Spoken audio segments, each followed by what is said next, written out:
Hi everyone, and welcome to this week's Monday Memo. Now, often I see and hear finance professionals and leaders talking about adding value, but when they're asked perhaps to describe what that value is they're looking for, they actually find it difficult to articulate. They don't have a simple way of looking at the value as a leader, and so they can't necessarily help their teams think about delivering genuine value as a result. So, how can we help finance professionals and finance leaders define what value creation really is? Um, well, when people in finance or outside of finance talk about value creation, I begin to think of good old fashioned water, H2O, because have you ever tried to grab at a substance like water, right? It can be quite tough. But also, the value of water can change depending on the context, just like the way our value creation activities can change depending on the context within our organizations. So, what do I mean by that? For instance, consider a person who, say, has a nice lawn and they wish to keep it clean and green and not red and dead.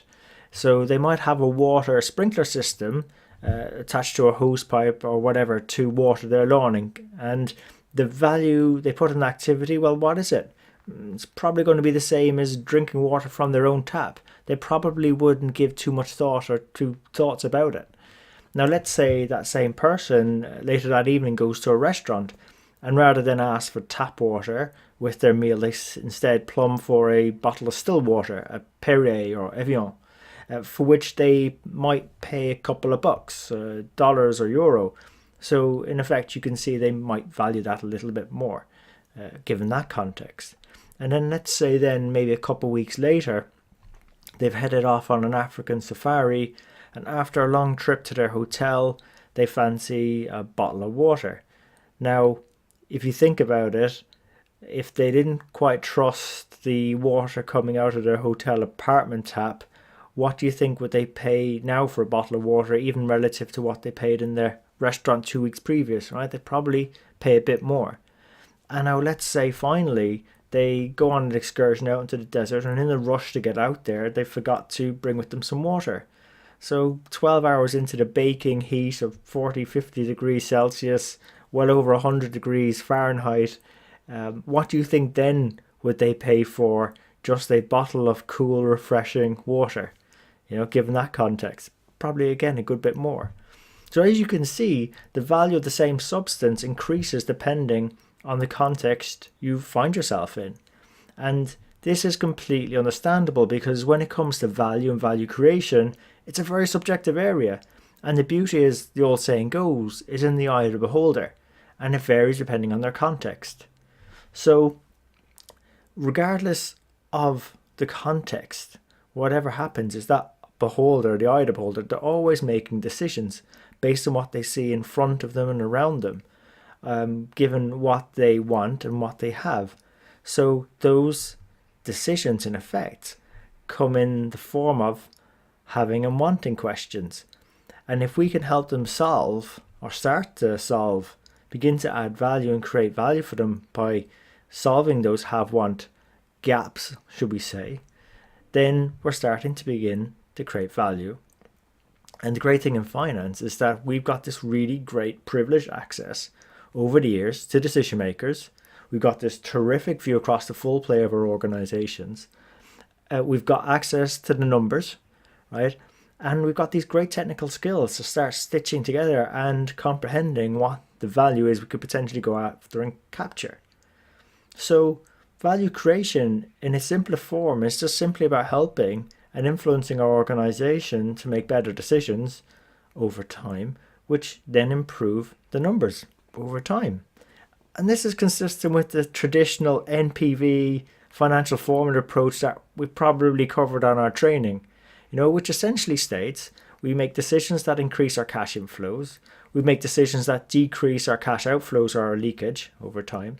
And one that I think we often miss is to actually reduce the relative risk involved when making decisions around closing have-want gaps.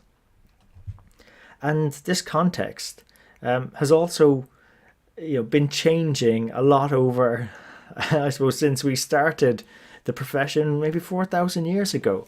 And particularly in recent times, it's moved on a lot. And that's why I show this particular diagram with this video. Some of you might have seen it in my presentations, but essentially it's a timeline and how rapidly the accounting and finance profession has been evolving the last couple hundred years. Whereas back to ancient Babylonian times, when we had sort of more agricultural power, say 2000 BC, when we were inscribing our financial records on clay tablets, and there probably wasn't as much pressure to add more value because the environment wasn't changing as much. But then, we did take that time, let's be fair, to develop compliance, keeping track of the financial data, taxes, transactions, answering questions like what's happening now in the business. And I suppose if you think about it, we weren't really forced to evolve much beyond double entry accounting until maybe the first industrial revolution, which started in the 18th century, where our muscle power agricultural type industries became more capitally intensive. And then there was a second industrial revolution when we moved to scientific management and mass production techniques. And then, decades later, there was the arrival of personal computers and networking technologies, which some people called the third industrial revolution, or Industry 3.0. Those revolutions forced us to step up quite rapidly into more controllership type work. The methods we now use and take for granted in financial analysis, deconstructing various rates of investor return as they were putting more capital behind the kit, the machines, the facilities to drive the economic growth. We had to develop cost accounting techniques for mass production, variance analysis. In the late 70s, early 80s, spreadsheet software started making an appearance, and we've been using Excel sort of ever since. It was never really there before. But these tools allowed us to step up our controllership activities and analyze things like why did things happen, and ask questions and keep on top of what's happening now. So we were adding incrementally more value to the business. And nowadays, we've arrived at a point, some would say the fourth industrial revolution, or Industry 4.0, which is about using enhanced cognitive power to augment what we're doing as human beings. And it's opened us up to deliver advisory at more scale, to help answer questions that support those decisions, or have what decisions around what might happen, what can be done. And one way of capturing that value, even of asking the question of how can we make it happen?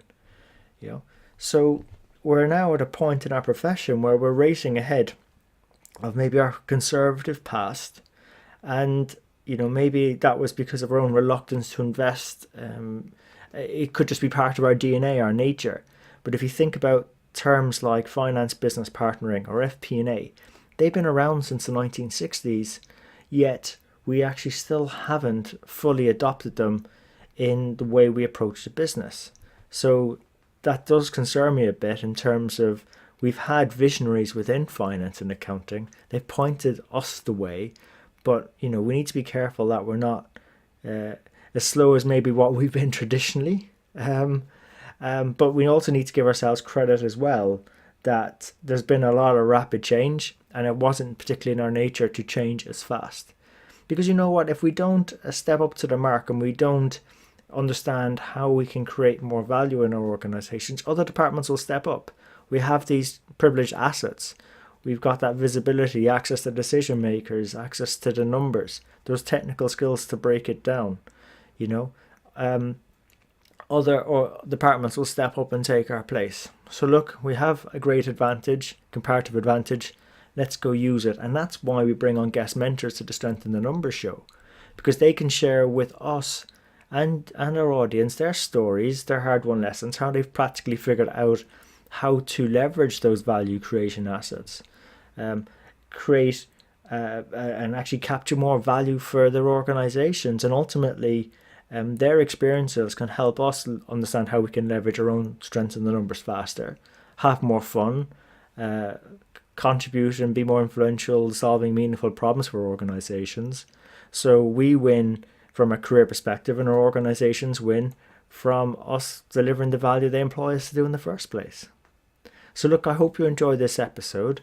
If you did, please let your friends and your colleagues know. I'd be curious to hear in the comments what you think. Have we been traditionally slow at grasping value creation, or are we even doing enough at the moment? And don't forget to subscribe. We're on all the major platforms: iTunes, Stitcher, SoundCloud, and YouTube. And really appreciate investing your time with us today. So until next time, take care of yourselves, and let's keep on building our strength in the numbers.